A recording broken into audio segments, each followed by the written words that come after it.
주님께서 주신 말씀은 마태복음 5장 1절에서부터 5절까지의 말씀이겠습니다. 신약성경 5페이지입니다. 마태복음 5장 1절에서부터 5절 말씀. 제가 한 절, 여러분 한 절 교독으로 읽겠습니다. 예수께서 무리를 보시고 산에 올라가 앉으시니 제자들이 나온지라. 심령이 가난한 자는 복이 있나니 천국이 그들의 것이며 애통하는 자는 복이 있나니 그들의 위로를 받을 것이며. 다 같이 5절 읽겠습니다. 온유한 자는 복이 있나니 그들이 땅을 기업으로 받을 것이며. 할렐루야. 자, 우리 다 같이 고백하겠습니다. 예수님 믿어 행복합니다. 예수님 믿어 행복합니다. 오늘 말씀 제목입니다. 예수님 믿어 행복합니다. 자, 여러분들은 행복하십니까? 네. 우리 옆에 분들에게 한번 물어보세요. 성도는 행복하십니까? 한번 이 시간 물어보세요.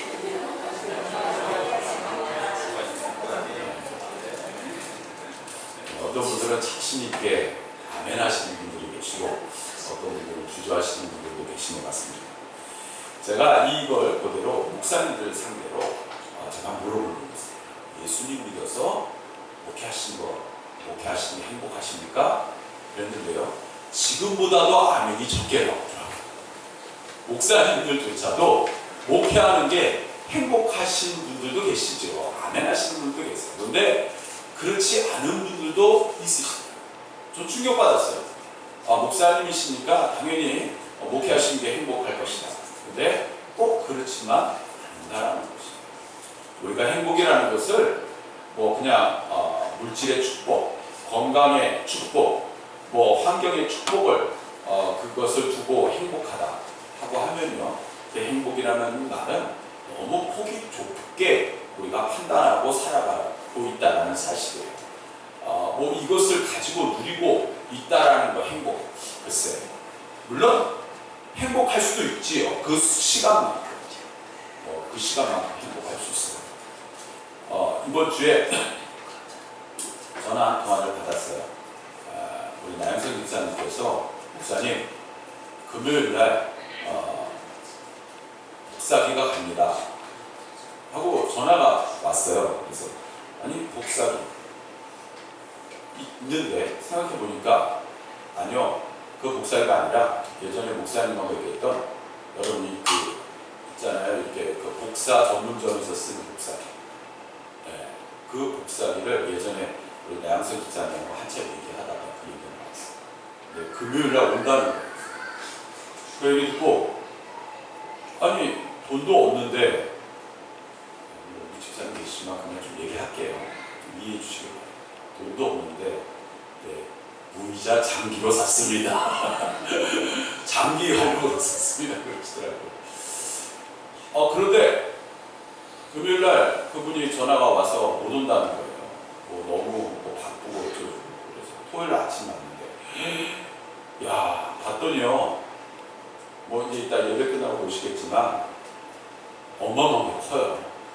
그냥 저는 좀 어느 정도 중형 사이즈인 줄 알았는데, 보니까 사이즈가 여러분 대형 복사집에서 쓰는 거예요. 보는데 복사기로 이렇게 한번 돌려서 프린팅을 하는데, 그냥 눈 깜짝할 사이에 진짜 눈 깜짝했어요. 제가 문득 제 아내한테 그런 이야기를 했어요. 복사기로만 따지면 강동지방에서 우리 교회가 넘어오고 이제는 우리 교회 복사기를 따라올 교회가 없어요. 진짜 그 생각이 들 정도, 진짜 복사기 성능은 끝내줍니다. 세상에 그거 설치하시는 분이 뭐라고 하냐면, 지금까지 나온 복사기의 끝판왕이라고. 그 정도로, 이렇게 취미만으로 칭찬하는 거 아마 여러분 보시면 직접 아마 실감 나실 거예요.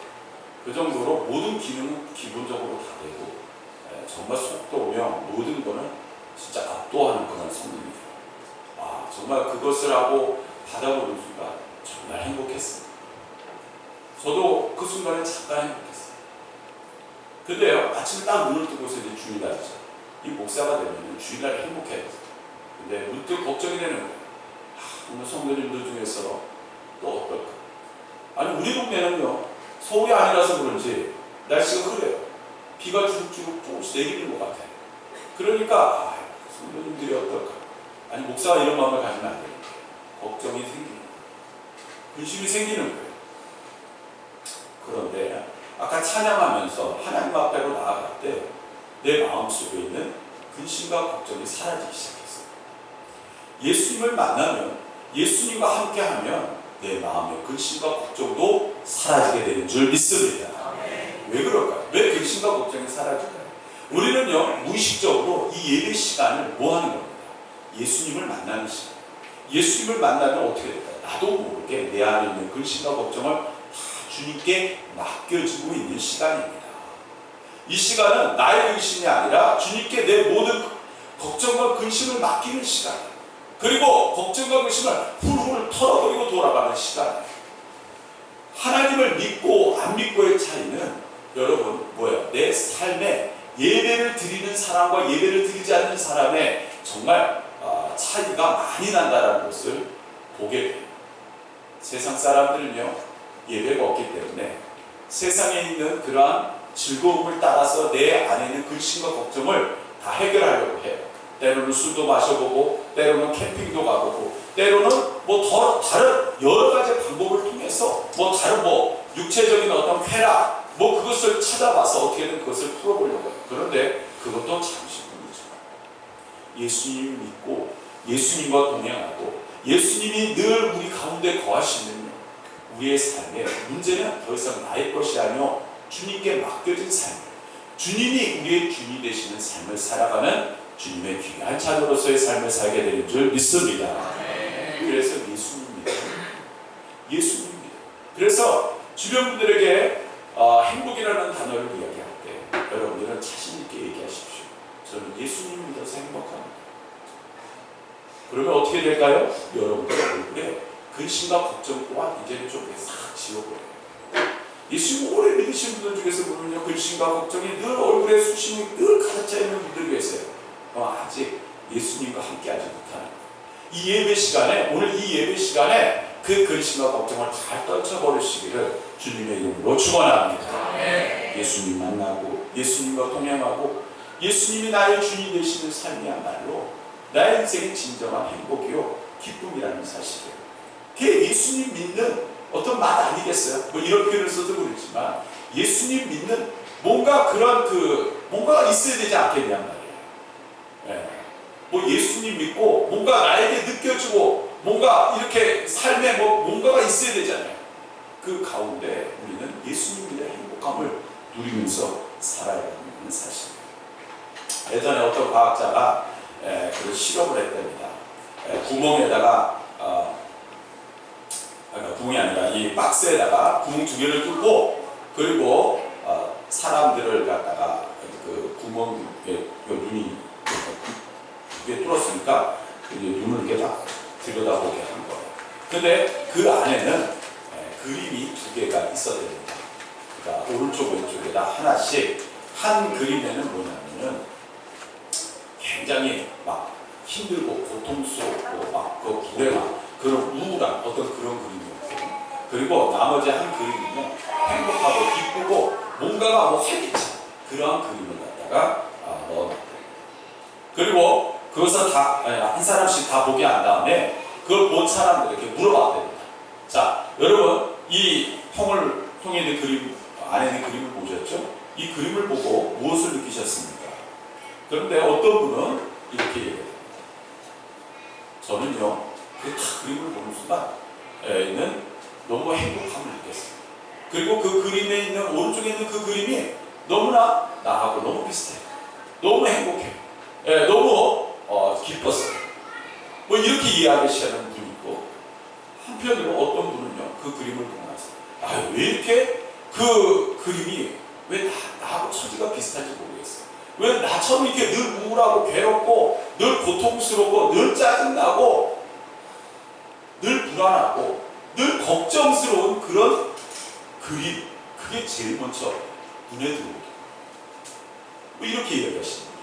자, 여러분들은 어떤 그 그림을 만약에 본다 그러면 어떤 그림이 먼저 눈에 들어오시고 내 마음속에 남게 되는 거예요. 여러분, 사람은요, 보는 대로 또는 믿는 대로 따라가기 마련이에요.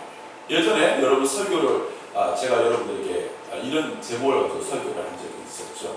네, 믿는 대로 살게 된다. 자, 따라합시다. 믿는 대로 살게 된다. 네, 이것은 우리 지방의 한 목사님의 카톡의 제목이라고 한번 말씀드린 적이 있었어요. 믿는 대로 살게 된다. 정말 믿는 대로 살게 되는 것과 같이 때로는요, 보는 대로 내가 거기에 대한 확신을 가지고 사는 분들도 계세요. 늘 뭐에 관심 있는 사람은 늘 뭐에 관심이 있어요. 뭐 컴퓨터에 관심 있는 사람은 다른 거는 눈에 들어오지 않고 늘 컴퓨터에 관심이 있고, 교회에 관심 있는 사람, 목사의 경우는 늘 교회에 관심이 있으니까 늘 교회만 보여요. 안 그래요? 여러분들, 말 그대로 내가 관심 있고 내 마음과 상황과 거의 비슷하면요, 나도 모르게 거기에 눈이 가게 되고, 그리고 동질감을 느끼기 마련이에요.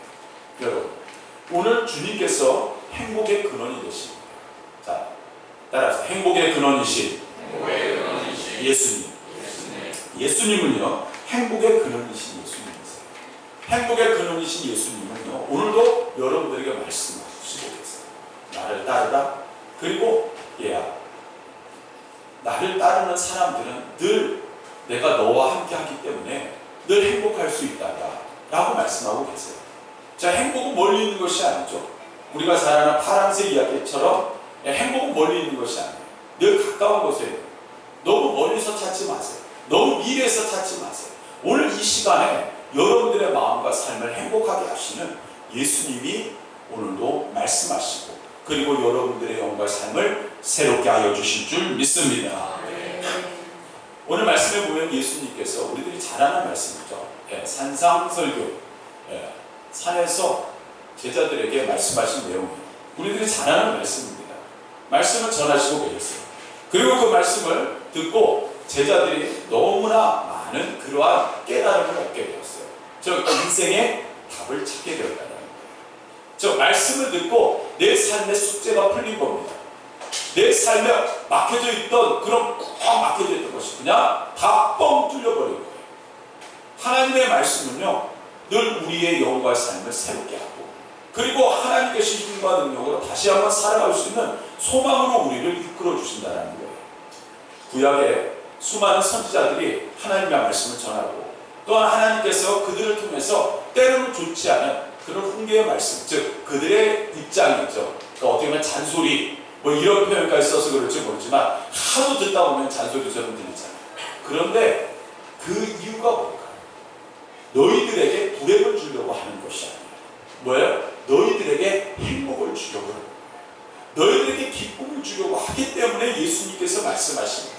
여러분, 부모가 자녀 잘못되라고 잔소리합니까? 아닙니다. 애당초 뭐예요? 그렇게 하지 않아요. 내 자녀가 잘되게 하기 위해서 잔소리하는 거 아니겠어요? 네, 여러분 그런 거잖아요. 우리 자녀분들 여러분 아셔야 돼요. 부모가 말씀하시는 건 뭐예요? 자녀 잘 되라고 하는 거예요. 그런데 우리들은 어느 날부터 보면 하도 듣다 보면 그 얘기가 그 얘기구나, 또 그 얘기구나, 짜증나죠. 그러나 부모의 마음, 저도 부모가 되고 나니까 그렇지 않더라는 거예요. 아버지의 마음은요, 어머니의 마음은요, 다르다는 거예요. 여러분, 오늘 예수님께서 제자들에게 그 말씀을 전하시고, 그리고 그 전하시는 가운데 8가지 복에 관해서 말씀하셨어요. 8복. 자, 따라합시다. 8복. 먼저 3가지만 말씀을 먼저 드릴게요. 자, 오늘 이 8복에 대한 말씀 중에서 3가지 말씀드리지만, 사실 이 8복이라는 것은 오늘 말씀해 보면요, 심령이 가난한 자, 애통하는 자, 온유한 자, 여기서 보면 다 따로 떨어져 있는 그러한 별개의 사람이라고 생각합니다. 아닙니다. 여기에서 있는 이 말씀에 나오는 주인공들이 8명이 아니에요. 한 사람이 또한 이러한 마음을 가지고 살 수도 있다는 것이죠. 우리가 늘 똑같은 마음, 똑같은 그러한 것에서 살아가는, 환경 속에 살아가는 건 아니잖아요. 자, 한 사람이 여러 가지의 그런 상황이 있을 수도 있어요. 그때마다 하나님께서 8가지의 복을 너희들에게 주십니다 라고 말씀하셨어요. 복 받기 싫어하는 사람이 어디 있어요? 여러분, 복 받기 싫으세요? 아니잖아요. 그죠? 심지어 제가 아시는 한 목사님께서 교회를 갖다가 건축하는 과정 속에서 늘 입에 달고 다녔던 그런 찬양이 있었답니다. 그 찬양에 보면, 후렴에 보면 이렇게 되어 있어요. 내게도 주소서, 내가 복을 받기 원합니다. 내게도 주소서, 내가 복을 받기 원합니다. 말 그대로 그 목사님도 그 찬양이 성전을 건축하면서 늘 입에서 끊이지 않았다. 근데 놀랍게도 지금은 잠실 지방에서 가장 큰 교회 중에 하나로 성장을 했어요. 무려 50억이 되는 그러한 건물을 사들인 정말 그런 대단한 교회가 되었어요. 하나님 앞에 기도하며 맡기며 나아가는 사람 가운데 하나님께서 그 말씀을 외면하는 경우는 없어요. 많은 분들은 왜 내 기도는 외면하느냐 그렇지 않아요. 하나님의 관심은 여러분들에게 있어요. 여러분들에게 잘 되게 하시려고, 여러분들에게 복을 주시려고 해요. 할렐루야. 오늘도 저와 여러분들의 마음의 문을 열고 내가 주님 이러한 복을 받기 원합니다. 나의 상황과 여건을 아시는 주님, 나에게 응답하여 주시옵소서. 귀한 시간이 될 수 있기를 주님의 이름으로 축원합니다. 오늘 말씀 우리 다같이 3절 말씀 우리 다시 읽겠습니다. 시작. 심령이 가난한 자는 복이 있나니 천국이 그들의 것이고. 여러분, 심령이 가난하다. 여러분, 심령이 가난하다라는 말이 뭘까요? 심령을 어떻게 가난합니까? 좀 이 말을 굉장히 추상적으로 받아들이면 도저히 알 수가 없습니다. 어떻게 내 마음이 가난해? 이 말을 쉽게 해답을 먼저 드리자면 겸손하다는 뜻입니다. 자, 따라합시다. 겸손합시다. 성경에 두 인물이 기도하는 사람이 나옵니다. 한 사람은 세리고 한 사람은 바리새인이었어요. 세리는 이렇게 기도합니다. 하나님, 저는 죄인입니다. 저는 하나님 앞에 머리를 끄고 기도할 수 없습니다. 하고 그는 하나님 앞에 자기 자신을 죄인이라고 고백하며 자기의 죄악을 고백하며 그리고 하나님의 긍휼을 구했어요. 또 한 사람이 바리새인이 기도합니다. 바리새인은요, 머리를 딱 들고 꼿꼿하게 그리고 자신있게 기도했어요. 하나님, 저는 일주일에 2번 금식합니다. 하나님, 그리고 어려운 이웃들을 늘 돌봅니다. 늘 율법을 지키는데 최선을 다합니다. 이런 자기 자신의 의를 드러내는 그러한 기도를 했어요. 하나님께서 누구의 기도를 들었을까요? 하나님은요, 바리새인의 기도를 들었을까요? 아닙니다. 세리의 기도를 들었겠죠. 하나님 앞에 겸손하다는 뜻은 무엇입니까? 겸손하다는 뜻은요, 나의 힘과 능력으로 할 수 없음을 주님께 고백하는 겁니다. 할렐루야. 즉, 내 힘과 능력으로 뭔가를 막 해보려고 하면 그 순간부터 나의 의가 드러나게 돼 있어요. 그리고 그것이 이루어지면 봐라, 내가 이 정도야. 그러면서 내 스스로를 갖다가 굉장히 교만하게 드러내는 분들이 계시더라고요. 이거는요, 때로는 제 주변에 계신 분들도 그러시더라고요. 예전에는 굉장히 겸손하신 분들이거든요. 오늘부터 매스컴에도 나오고 많은 사람과 어디 나오면서 오늘부터 자기 자신을 드러내는 그런 분들이 계세요. 그런 분들은요, 내가 뭐 했고 끊임없이 드러내요. 뭡니까? 그것은 하나님을 드러내고 하나님을 영광스럽게 하는 게 아니라 나의 의를 드러내고 내가 영광받기를 원하는 행위. 잘못하면 어떻게 됩니까? 사탄이 하는 행위입니다. 사탄은 나중에 뭡니까? 그는 하나님보다도 더 높아지려 하다가 결국은 사탄이 하나님 앞에 버림받은 존재가 될 수밖에 없을 겁니다. 오늘 하나님의 사람들은요, 늘 겸손해야 합니다. 늘 하나님 앞에 내가 할 수 없음을 고백하고 주님께 의지하고 주님의 힘과 능력에 의지하며 살아가는 사람들인 줄 믿습니다. 이러한 사람들이 심령이 가난한 사람. 심령이 가난한 사람. 그런데 그들에게 받는 복이 뭐냐? 따라합시다. 천국이 그들의 것입니다. 천국이 그들의 것이라는 거예요. 천국이 그들의 것이다. 여러분, 천국이라는 것은 우리들이 생각하면 저 하늘나라에만 있다고 생각합니다. 그런데 천국은요, 꼭 하늘나라에만 있는 것은 아니에요. 이 세상을 살아가면서도 우리는 천국의 삶을 살아갈 수 있어요. 물론 내세에 대한 소망은 우리들이 늘 기본적으로 가질 수 있어요. 그러나 이 세상을 살아가면서 늘 지옥과 같은 삶을 산다? 그것 또한 문제가 있는 거예요. 왜 그럴까요? 지옥과 같은 삶이라는 건 내 환경과 여건 또한 이외에 내 마음의 고통도 이야기하는 겁니다. 여러분, 하루하루를 살아가면서 내 삶이 지옥과 같아요. 정말 고통스럽습니다. 왜 지옥과 같은 삶이 펼쳐질까요? 그것은요, 아까 말씀드린 것처럼 주님이 나와 함께 하시지 못하고 계시다는, 즉 내가 주님과 함께 하지 못하기에 내 마음은 늘 지옥과 같아요. 주님이 나와 함께 하시면 행복할 수밖에 없습니다.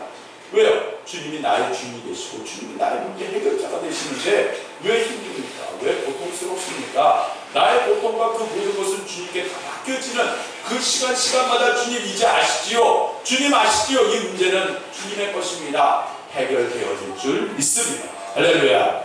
믿음으로 나아가는 삶과 그렇지 못하는 삶은 뭐예요? 삶의 행복과 고통으로 나누어지는 시간이 될 수밖에 없다는 것이고, 여러분 오늘 이 시간에도 보면요, 심령이 가난한 자는 천국이 저희 것입니다. 자, 나의 연약함을 주님께 고백하고 주님과 동행하는 사람은요, 이미 천국을 유업으로 받은 사람들이에요. 주님을 만나고 주님과 동행하는 삶이, 이 세상의 삶에서도 만약에 그것이 익숙지 못한 사람이 저 천국에 올라가서도 주님과 동행하는 삶이 얼마나 고통스러운, 주님과 동행하는 삶이 고통스러우면 어디 가요? 지옥 가요. 안 그렇습니까? 주님과 동행하는 삶이 고통스러운 분들이 계십니다. 왜요? 죄악으로 내 삶에 그러한 그 죄악이 만연하면 뭐예요? 주님이 내 옆에 있다는 것 자체가 고통스러울 가능했어요. 천국은요, 이 세상에서 이미 주님과 동행하는 삶을 마음껏 누려보고 이곳에서 뭐예요? 아, 이렇게 내가 주님과 함께하는 삶, 저 천국에서도 나는 이렇게 살 거야. 주님과 함께 살 거야. 할렐루야. 그런 것이고요, 주님과 함께하는 삶이 연장선으로 이어지는 것입니다. 물론 죽음이 새로운 시작이라고 이야기하시는 분이 있어요. 그러나 정답은요, 죽음은요, 이 세상의 삶의 연장선입니다. 왜요? 주님이 오늘 이 시간에도 우리와 함께 하시고 저 하늘나라에서도 우리와 함께 하시니까. 할렐루야. 그 사실을 절대 잊지 마시고, 천국이 누구의 것입니까? 저와 여러분들이 것임을 늘 고백하며 심령이 가난한 주님의 사랑으로 주님과 동행하시는 사랑하는 성도 여러분들 되시기를 주님의 이름으로 축원합니다. 오늘 말씀 우리 다 같이 4절 말씀 우리 다시 했습니다. 시작. 애통하는 자는 복이 있나니 그들이 위로를 받을 것이며. 자, 애통하는 자, 여러분 살아가면서요, 때로는 힘들고 고통스러운 그러한 삶이 이어질 때가 있습니다. 여러분 코미디언, 개그맨들이라고 해서 그들이 늘 사람들을 웃긴다고 해서 그들이 행복할까요? 꼭 그렇지는 않더라고요. 예전에 개그 콘서트에 나왔던 사람들의 이후에, 요새 개그 콘서트가 이제 다 없어졌죠. 요새 개그 프로가 많이 지금 남아있는지 잘 모르겠지만 하여튼 거의 없어진 걸로 알고 있어요. 근데 그분들이 이제 다 이제 다른 데 가서 세상 그 개그 프로그램이 아니라 다른 직업으로 전향을 해서 살아가는 모습들을 이렇게 비춰주는 프로그램을 예전에 본 적이 있습니다. 물론 잘 사시는 분들도 계시고 신앙생활 잘 하시는 분들도 계세요. 그런데 꼭 그렇지만은 않더라고요. 여러분, 이런 그 연예인 생활 오래 하시는 분들이 세상을 잘 모릅니다. 왜냐면 제가 직접 그 얘기를 들어본 적이 있어요. 왜냐면 늘 늘 그 어떻게 우물 안에 개구리처럼 늘 살아가시는 그런 분들의 삶이 있었거든요. 네. 그러다 보니까 이분들이 막상 세상에 나와서 뭘 해야 될지 모르는 거예요. 그래서 제일 먼저 유혹을 받는 게 사업입니다. 그래서 사업을 하다가 잘 되면 좋죠. 그런데 어렵고 힘든 그러한 시간으로 살아가시고 결국 쫄딱 망하시는 분도 많고, 그리고 대부분 사기를 많이 당하시더라고요. 이러다 보니까요, 이후의 삶이 행복하지 못해요. 고통스러워요. 예전에는 남을 웃기고 남을 이렇게 즐겁게 하는 것에는 굉장히 익숙해진 삶이 결국 그들 자신이 남을 웃기는 데는 자신이 있을지 몰랐겠지만 내 자신을 즐겁게 하고 행복하게 하는 데는 결코 만점짜리 인생, 100점짜리 인생을 살지 못하는 모습들을 보게 될 때에 참 사람은 완벽한 것이 없구나 하는 생각을 하게 되고, 여러분, 그런데요, 예수님 믿는 사람은요, 오늘 애통하는 자, 때로는요, 예수님 믿는 사람이 물론 애통할 때도 있어요. 성경에 보면요, 한나라는 여인이 나옵니다. 여러분 잘 아시는 이 한나라는 여인, 지지난주에도 설교에 말씀드렸지만 뭐예요? 아들을 갖지 못했죠. 자식을 갖지 못했어요. 그런데 그거 뭘 했습니까? 하나님 앞에 기도했어요. 근데 그냥 기도했나요? 어떻게 기도했어요? 통곡하며 기도했어요. 통곡하며 하나님께 부르짖어 기도했어요. 여러분, 그냥 기도한 것이 아니죠. 통곡하며 부르짖어 기도했어요. 정말 애통한다라는 것이 한나의 기도였습니다. 또한 성경에 보면요, 히스기야라는 왕이 나와요. 히스기야라는 왕도 그가 이사야 선지자에게 이제 당신의 삶은 얼마 남지 않았습니다. 이제 삶을 정리하십시오. 그 이야기를 들었어요. 아니, 이제 삶을 정리하래. 아니, 나는 이제 앞으로 그냥 시온의 대로처럼 하나님께서 다 함께 하셔서 지금까지 다 문제 해결됐는데 이제 꽃길만 걸을 줄 알았는데 이제는 청천벽력 같은 소리를 들은 거예요. 그럴 때 여러분은 어떻게 하시겠어요? 이야, 좌절하고 절망하고 내 인생을 한탄하고 주변을 한탄하며 비관하며 그러면서 나가시겠어요? 아니에요. 역시 기도의 사람 히스기야는 달랐어요. 뭐였습니까? 그는 하나님 앞에 기도하고 시작했어요. 하나님 앞에 눈물의 기도를 드리기 시작했어요. 하나님 앞에 애통의 기도를 드리기 시작했어요. 하나님께서 어떻게 하셨어요? 너의 생을 15년을 연장시켰다. 할렐루야. 하나님께서 그의 생을 15년을 연장시켜 주셨다. 하나님께서 응답하신다는 것은요, 놀랍습니다. 성경에 우리들이 너무나 완벽스럽다는 그 다윗조차도 실수를 했어요. 죄를 지었죠. 우리아의 아내 바세바를 취하는 과정에서 우리아를 갖다가 전장 가장 깊은 곳으로 가장 위험한 지역으로 보내서 결국 죽게 했어요. 그리고 바세바를 아내를 취했죠. 그러는 과정 속에서 그가 큰 죄를 지었어요. 근데 그 죄를 그가 듣고 몰랐을까요? 그냥 지나가려 하다가 하나님께서 나다 선지자를 통해서 너는 죄인이다. 그 이야기를 들었어요. 그는 그 자리에서 통곡하며 하나님 앞에 회개의 기도를 올렸다는 사실. 역시 뭔가 다르죠. 하나님 앞에 애통하며 기도하는 거 하나님께서 그냥 외면하실까요? 모르실까요? 여러분들이 정말 어렵고 힘든 가운데서 정말 하나님 앞에 부르짖는 기도를 하나님께 외면하시는 겁니다. 그렇지 않으시더라는 거예요. 여러분, 어떤 분들은 그렇게 이야기합니다. 교회에서 왜 통성 기도를 합니까? 왜 그렇게 소리를 높여서 기도합니까? 꼭 우리 교회만 있는 겁니까? 꼭 그렇게 기도해야 됩니까? 물어보시는 분들이 계세요. 꼭 시끄럽게 그렇게 해야 될까요? 카톨릭 보면 얼마나 경홀합니까? 우리도 그렇게 조용히 기도한다고 해서 뭔가 그 기도와 다릅니까? 성경에서 애통하는 기도의 소리를 들어보면 꼭 우리들이 생각하는 그냥 꼭 조용한 기도, 물론 하나님께서 그 기도를 안 듣는다는 거 아니에요. 그러나 하나님께서도 그 모자를, 그 마음을 흔들릴 수가 있는 그러한 기도를 하나님께 올려드릴 때 하나님께서 또한 그 기도에 반드시 응답하신다는 모습을 우리가 성경을 통해서 알 수 있다는 사실이에요. 여러분, 애통하는 자는 복이 있나니 뭐예요? 그럽시다. 위로를 받을 것입니다. 누가 위로합니까? 애통하는 자는 누가 위로를? 하나님께서 저와 여러분들을 위로하여 주시는 줄 믿습니다. 그렇습니다. 내가 정말 나의 인생 가운데에서 나 혼자일 것 같고 정말 외롭고 힘들 때 과연 누가 나를 위로해 줄 것인가? 물론 내 가족도 나를 위로해 줄 수도 있겠죠. 우리 성도님도 위로해 줄 수도 있습니다. 그러나 진짜 위로자는 따로 계시다는 사실이에요. 누구예요? 우리 예수님입니다. 예수님께서 애통하는 자를 위로해 주신다는 겁니다. 할렐루야. 오늘도 이 시간 여러분들 애통하는 그러한 삶, 애통하는 마음을 가지고 주님 앞에 나오셨습니다. 주님께서 저와 여러분들의 혹시나 마음속에 상처받고 힘들고 고통스러운 그 모든 것 다 어루만져 주시고 쓰다듬어 주시고 위로해 주시고 손을 붙잡고 얘야 다시 일어나 나와 함께 소망 가운데 나아가는 귀한 인생으로 함께하여 주실 줄 믿습니다. 우리 마지막으로 우리 다 같이 5절 말씀 읽겠습니다. 시작. 온유한 자는 복이 있나니 그들의 땅을 기업으로 받을 것이다. 자, 여러분, 온유한 자는 어떤 사람이에요? 성경을 보면 모세가 온유한 그러한 성품을 갖고 있었다라고 했어요.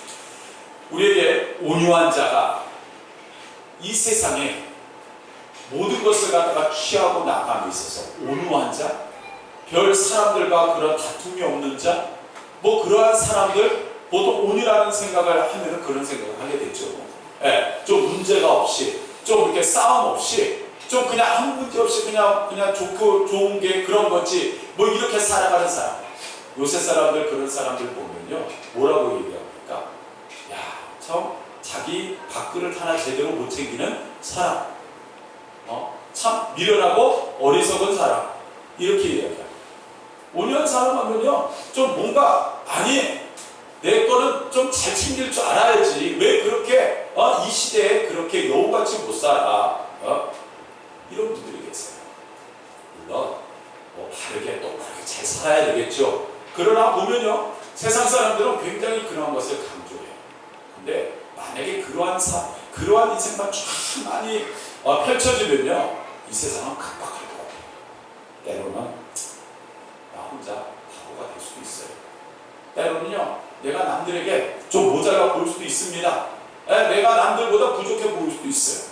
그런데요, 진짜 잘난 사람은요, 진짜 똑똑한 사람은요, 진짜 최고의 사람은 자기가 안 드러나도, 안 나타나도 다 드러나게 돼 있어요. 할렐루야. 하나님의 사람은요, 하나님께서 다 드러나게 하시더라고요. 오늘 말씀을 보면 온유한 자, 아무 문제 없이 그냥 잘 살아갈 수 있는 그러한 인생. 예수님 당시에는요, 이스라엘 나라가 로마의 지배를 받았어요. 그 당시에 이스라엘 사람들 중에 일부는요, 다시 우리들이 싸움을 해서 로마와 싸움을 해서 다시 뭐예요? 땅을 찾아야 돼, 회복해야 돼 하는 그러한 사람들 또한 존재했어요. 그런데 예수님께서 오셔서 말씀하실 때는 정말 어떻게 보면 온유한 말씀을 하셔요.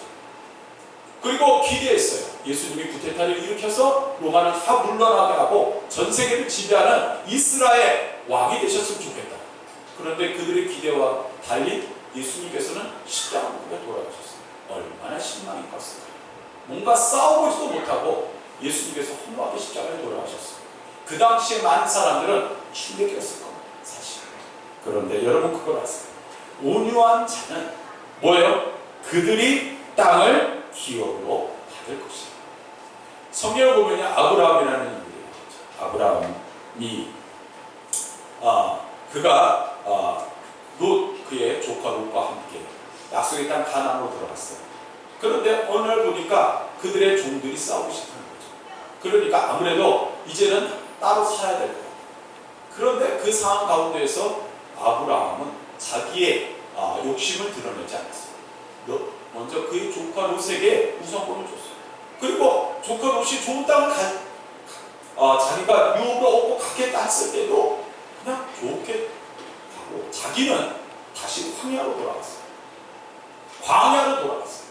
얼마나 어리석습니까? 만약 우리들의 입장에서 왜 당신이 하나님께 부름받은 것이 조카 롯이 뭐가 하나님께 부름받았어? 이렇게 생각할 수 있잖아요. 약속을 아브라함이 받은 것이 조카 롯이 받은 거야. 그런데 결론은 어떻게 됐어요? 조카 롯은 소돔과 고모라의 땅에 들어가서 결국은 다 탕진해 먹고 싹 다 말아먹고 결국 싹 다 말아먹었다는 것은 결국은 뭐예요? 소돔과 고모라가 다 이제는 멸망당하고 세상의 즐거움에 빠져 세상의 안위에 빠져서 심지어 자기 자녀들까지 엉망으로 자기 아내는 소금 기둥으로 말 그대로 온 가족이 다 붕괴가 됐어요. 그러나 아브라함은 광야를 택했음에 불구하고 하나님께서 그 온유한 아브라함을 통하여 하늘의 별과 같은 땅의 모래알과 같은 놀라운 은혜와 축복을 주셨어요. 심지어 그의 아들 이삭 또한 하나님께서 주신 축복, 온유의 그러한 성품을 가지고 나아갔더니 하나님께서 그의 아들 이삭에게 100배의 축복을 주셨다고 말씀하셨어요. 여러분, 오늘 우리들에게는요, 하나님 앞에서 살아가는 사람들, 그래요, 세상을 꼭 싸움으로 비유해서 살아간다, 그것은 아니에요. 때로는 하나님과 동행한다는 것은 내 의가 드러내는 것이 아니에요. 내가 싸우는 것이 아니에요.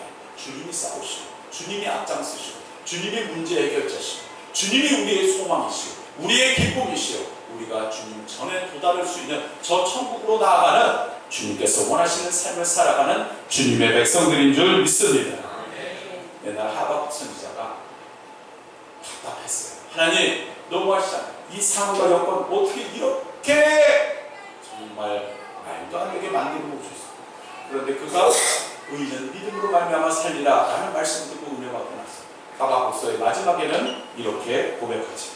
비록 무화과 나무가 무성치 못하며 포도나무에 열매가 없으며 감람나무에 소출이 없으며 밭에 식물이 없으며 무리에 양이 없으며 외양간에 소가 없을지라도 나는 여호와를 인하여 즐거워하며 나의 구원의 하나님을 인하여 기뻐하리로다. 할렐루야. 즉 주님과 동행하는 것만 나의 인생의 기쁨과 소망이 생기게 되었다. 오늘 저와 여러분들은 주님과 동행하십니다. 주님과 함께 하십니다. 그러면 여러분들은 이미 행복한 삶을 살고 또한 소망 가운데 살아가는 인생을 살고 계시는 줄 믿습니다. 오늘도 그 은혜 늘 간직하시고 늘 주님과 동행하시는 주님의 귀한 자녀들이 되시기를 주님의 이름으로 축원합니다. 올해 다 같이 찬양하시고 기도하겠습니다.